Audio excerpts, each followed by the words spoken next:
To knit baubles like these ones, we're going to start by knitting into the front and back of the same stitch several times. So insert your needle for a regular knit stitch, but then stop at this point and leave this stitch on your needle. Then we're going to go around the side into the back of the same stitch and knit again. So we've now got 2 stitches, and we're going to keep going until we've got 7 stitches. I want to keep these stitches quite loose like this, because if they're too tight it'll make the next step more difficult. So into the front, and then around the side and into the back again. So we've got 4 stitches, and then 5,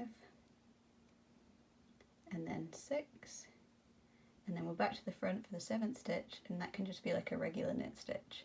So at that point you can just take it off your needle like a normal knit stitch. You've now got these 7 stitches.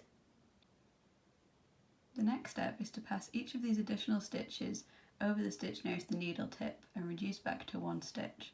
So I'm holding onto my working yarn to kind of anchor this end stitch so it doesn't slip off the needle, and then I need to insert my left needle into the 2nd stitch and pass that over the end stitch.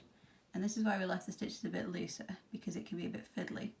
So then the next stitch, and just continue until you've got rid of all of these extra stitches and we're back to having 1 stitch. You might find it easier to grab more than one of the loops to pass them over, and that's fine. So if I grab both of these last couple of loops and just pass them over and off the end of my needle. So you can see this bauble starting to form now, so we can pass this stitch back to the left needle, just slip it across and then knit into it. And just do that again, so pass this stitch over to the left needle and knit again.